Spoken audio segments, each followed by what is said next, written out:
bienvenue une fois de plus sur notre canal de prédilection. Aujourd'hui, nous vous apportons une nouvelle information en provenance du Mali. Il est à noter qu'une somme dépassant les 880 millions de francs CFA a été identifiée en tant qu'irrégularité financière par le bureau du vérificateur général, concernant la gestion du Fonds national d'appui à l'agriculture entre les années 2019 et 2023. L'objectif principal de la mission du vérificateur général consistait à garantir le respect des conventions de financement ainsi que la régularité de la mobilisation des ressources du Fonds national d'appui à l'agriculture relevant du ministère du Développement rural. Dans cette perspective, les exercices 2019, 2020, 2021 et 2022 ont été scrutés afin d'assurer la conformité et la transparence des opérations de dépenses effectuées au cours de cette période. Les travaux de vérification se sont concentrés sur la mobilisation de la dotation budgétaire de l'État, l'analyse des conventions de financement, ainsi que l'examen des dépenses réalisées au sein du Fonds national d'appui à l'agriculture. Selon le rapport, cette mission a révélé des irrégularités administratives, notamment d'ordre financier, totalisant un montant dépassant les 800 millions de francs CFA.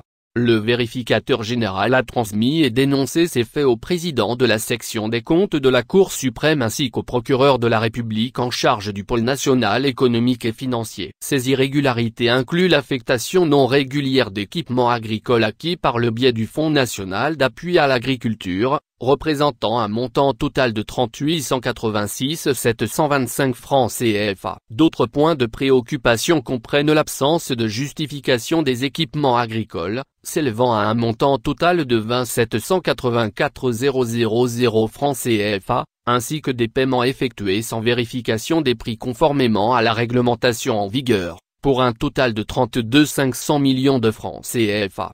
En outre, des anomalies ont été relevées, telles que le paiement double d'une prestation d'entretien des équipements, pour un montant de 13 990 000 francs CFA. Ces constats mettent en lumière des pratiques discutables qui ont été dénoncées. Nous vous invitons à rester connectés pour de futures mises à jour et à exprimer vos commentaires tout en respectant les règles de la communauté. N'hésitez pas à aimer et partager cette vidéo, et surtout, restez informés. Aujourd'hui, nous prenons connaissance d'une nouvelle information en provenance du Mali, où les responsables du Front populaire contre la vie chère, en collaboration avec une ONG malienne engagée dans la lutte contre la vie chère et la pauvreté, ainsi qu'avec le consortium contre la cherté de la vie, ont tenu une conférence de presse le 5 décembre 2023. L'objectif de cette rencontre était de dénoncer les délestages intempestifs et la montée des prix du sucre sur les marchés de Bamako et à travers le pays.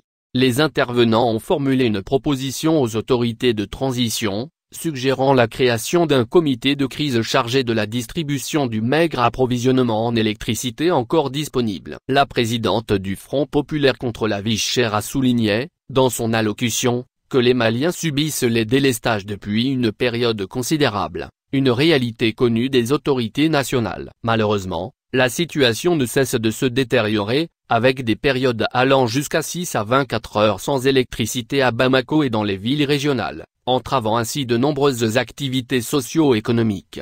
Au cours de son discours, Mariam Konaté a vivement critiqué le silence des autorités face à cette situation qui prive les responsables de familles de revenus cruciaux pour assurer leur subsistance. Le Front populaire contre la vie chère, fidèle à son engagement, ne se limite pas à la dénonciation, mais propose également au gouvernement la mise en place d'un comité de crise visant à atténuer les souffrances imposées à la population en raison des délestages intempestifs.